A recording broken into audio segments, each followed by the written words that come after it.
చక్కగా నేను మాట్లాడానని అనుకుంటూ ఉన్నానండి. ఎవరినైనా సరే తెలుసో తెలియకో నొప్పించి ఉంటే మాత్రం మన్నించాలండి, వేదిక మించి చెప్తూ ఉన్నాను. మా బాస్ అయినటువంటి డాక్టర్ చింతపట్ల వెంకటాచారి గారు లాస్ట్లో మనకి చక్కటి మాటలతో మనకి సందేశాన్ని ఇస్తారు.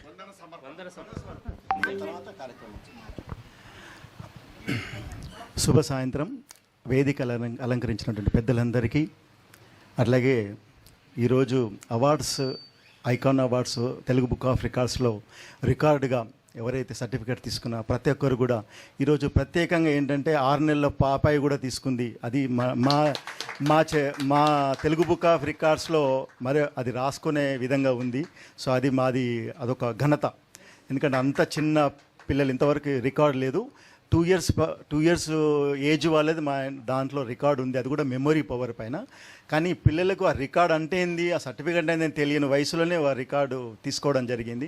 ఎందుకంటే అది వినూత్నంగా, అది ఆషామాషిగా తీసుకునేది కాదు, అవన్నీ నిరూపణ చేసిన తర్వాతనే తీసుకోవడం జరిగింది. So Telugu book of records అనే సంస్థ 2012లో అంటే నేను స్వతహా గిన్నిస్తో పాటు ఒక 20 ప్రపంచ రికార్డుల గ్రహీతగా, ఒక బార్కోడ్ లిపి పైన నేను ఒక పరిశోధనాత్మకంగా రామాయణం, మహాభారత్, ఖురాన్, బైబుల్ ఇతిహాసాలన్నీ కూడా 8 భాషలలో, వీరు అన్నారుగా ఇంత 8 భాషలు, 8 భాషలలో ఒక బార్కోడ్ నేను అనువదించి ప్రపంచంలో మొట్టమొదటి వ్యక్తిగా ఇంతవరకు ఎవరు కూడా అధిగమించలేదు. సో నాకు వచ్చినట్టు ఆలోచన, గిన్నిస్ బుక్ ఆఫ్ రికార్డ్స్కి వెళ్ళాలంటే ప్రతి ఒక్కరికి సాధ్యం కాదు, లిమ్కా వరకు వెళ్ళాలంటే కొందరికి సాధ్యం. అందుకే ఈ అసాధ్యమైనటువంటి సుసాధ్యం చేయాలనే ఉద్దేశంతోనే 2012లో 4వ తెలుగు ప్రపంచ మహాసభలు ఉద్దేశించి తిరుపతిలో జరిగిన ఆ సందర్భాన్ని పురస్కరించుకొని మండలి బుద్ధప్రసాద్ గారి చేతుల మీదుగా, జడి లక్ష్మీనారాయణ చేతుల మీదుగా, ఇదంతా వాళ్ళు సహృదయులు, నిజంగా వాళ్ళ ఆశీర్వచనమే ఈరోజు నేను. మేడం గారు ప్లీజ్ ఒకసారి వినండి. ఇది నేను మంచి ఒక సదుద్దేశంతో నేను ఇది స్థాపించడం జరిగింది. వాళ్ళు ఎంత సహృదయంగా వాళ్ళు స్థాపించారంటే నిజంగా ఎక్కడ కూడా ఆటంకం లేకుండా ఈరోజు 2 రాష్ట్రాలకే పరిమితమైనటువంటి తెలుగు బుక్ ఆఫ్ రికార్డ్స్ ఒక జాతీయ స్థాయిలో, ఒక అంతర్జాతీయ స్థాయిలో, ఒక అంతర్జాతీయ స్థాయికి ఎదిగింది అన్న దానికి నిరూపణ ఏంటంటే, మొన్న తెలుగు ప్రపంచ మహాసభలు జరిగినప్పుడు మారిషస్ ప్రెసిడెంట్కి మన దేశం కాదు, వేరే ఇతర దేశమైనటువంటి ప్రెసిడెంట్కి, రాష్ట్రపతికి తెలుగు బుక్ ఆఫ్ రికార్డ్స్ ఇవ్వడం అనేది ప్రపంచంలో 197 అధికారికంగా ఉన్నటువంటి ప్రపంచంలో దేశాలలో ఏ దేశ రాష్ట్రపతికి దక్కనటువంటి అరుదైనటువంటి అవకాశం ఈ తెలుగు బుక్ ఆఫ్ రికార్డ్స్ నుంచి దక్కింది. అది మాకెంతో అసలు మేము అనుకున్నటువంటి మైలురాయిని దాటేసినామన్నట్టు ఒక ఫీల్ మాకు కలిగింది. ఎందుకంటే ఒక అంతర్జాతీయ స్థాయిలో వారికి ఇవ్వడానికి మాకు దాదాపుగా ఒక 15 రోజుల పాటు పరిశోధనలు జరిగాయి. అంటే మేము ఇస్తున్నామంటే ఒక ప్రెసిడెంట్కి రికార్డు ఇస్తున్నామంటే ఆ రికార్డు కౌన్సిలేట్ వాళ్ళు అధికారికంగా మా గురించి తెలుసుకొని మా వెబ్సైటు, మేము చేసినటువంటి కార్యక్రమాలు ఎక్కడ చిన్న లూప్ హోల్ కూడా ఉన్నా కానీ రిజెక్ట్ అవుతుంది. అది చిన్న లూప్ హోల్ ఉన్న రిజెక్ట్ అవుతుంది. ఎటువంటి మచ్చలేనటువంటి అదంతా గుర్తించిన తర్వాతనే వారు మాకు 4 రోజుల ముందు ప్రకటించారు, మీకు అర్హత ఉంది అని చెప్పి. సో అప్పుడు మేము పోయి అధికారికంగా మాకు 3 నిమిషాల పాటు ఎన్నో ఆంక్షలు పెట్టారు, చాలా ఆంక్షలతో సెక్యూరిటీ. ఎందుకంటే ఒక వేరే ఇతర దేశ ప్రధాని రాష్ట్రపతి కాబట్టి చాలా ఆంక్షలు. ఇక ప్రత్యేకంగా వీరు కూడా ఆ రోజు మేము అక్కడే ఉన్నాము. సో అంత ఆంక్షలతోని మా తెలుగు బుక్ ఆఫ్ రికార్డ్స్కి ఆ అర్హత దక్కింది. అది మేము చాలా గౌరవ ఫీల్ అవుతాం. ఎందుకంటే అది ఎవరికి దక్కలేదు, ఇంతవరకు గిన్నీస్ వాళ్ళకు కూడా దక్కలేదు, అది మాకు దక్కింది. సో అది మేము సాధించినటువంటి ఘనతగా భావించి ఇప్పటివరకు దేశ విదేశాలలో ఒక రీసెంట్గా 33 దేశాలలో తెలుగు బుక్ ఆఫ్ రికార్డ్స్ సంస్థలుగా మేము దీన్ని వ్యాప్తి చెందించాము.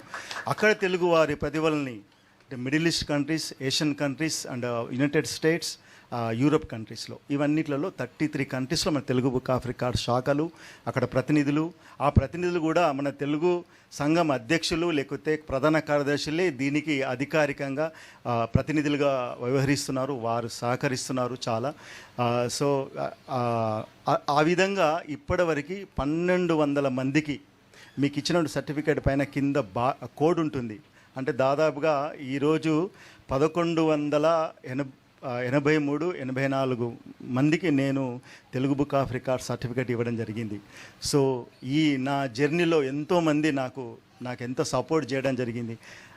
ఆ సపోర్ట్లో మరి ఈరోజు ఈ కార్యక్రమానికి సహకరించినటువంటి లక్ష్మీశాంతి గారికి, మధుసూదన్ గారికి, అట్లాగే టీవీ అశోక్ గారికి, ఎందుకంటే నాకు ఫ్యామిలీ మెంబర్స్ వీళ్ళందరినీ నేను ఎప్పుడూ నా హృదయంలో పెట్టుకొని ఉంటాను. వీళ్ళందరూ కూడా వారి సహకారం లేకుంటే నేను ఆ జర్నీని నేను చేయలేను, అంటే సంపూర్ణంగా చేయలేను. సో ఆ విధంగా వీళ్ళందరి సహకారము, అట్లాగే చెప్పిన వెంబడే నేను సార్ నిజంగా ఒక ప్రోగ్రాం చేస్తున్నామంటే మనం ప్రత్యేకంగా వెళ్ళేసి మనం పిలవాలి, కానీ ఓన్లీ ఫోన్ ద్వారా సార్ మీరు రావాలి అంటే ఆ సౌహృదయంతో వారు వచ్చారు. అట్లాగే ఎప్పటి నుంచో పెండింగ్ ఉన్న మా శంకర్ నారాయణ గారికి ఎప్పటి నుంచో తెలుగు బుక్ ఆఫ్ రికార్డ్స్ ఇవ్వాలని చెప్పి చాలా దాదాపుగా ఒక 1 ఇయర్గా, ఒక 8 నెలలు 9 నెలలుగా అయితే జరుగుతూ ఉంది. సో అది ఇప్పటికి జరిగింది. వారు కూడా వారి ఓపిక అంత ఇన్ని రోజులు ఆగినారు. సో వారికి కూడా నేను ప్రత్యేక ధన్యవాదాలు తెలియజేస్తూ, మరి ఈరోజు 6 నెలల పాప నుంచి 80 ఏళ్ళ వయసు ఉన్నటువంటి వెంకటరెడ్డి గారు కూడా ఈరోజు వెంకటరెడ్డి గారు ఒక ప్రత్యేక ఏంటంటే వారు 750 బిల్ క్లింటన్ అటువంటి ప్రముఖుల వాళ్ళు స్వయంగా సిగ్నేచర్ చేసి వారికి లెటర్స్ పంపించారు. అసలు అది అరుదైనటువంటి సంఘటన, ప్రతిరోజు నాకు పంపిస్తూ ఉంటారు. పాపం నేను వారికి కొన్నిసార్లు నేను రెస్పాండ్ కాలేకపోతుంటాను అనేది భావించొద్దు, ఎందుకంటే మాకున్నటువంటి ఆ షెడ్యూల్లో మేము మీకు రెస్పాండ్ కాలేకపోతున్నాము.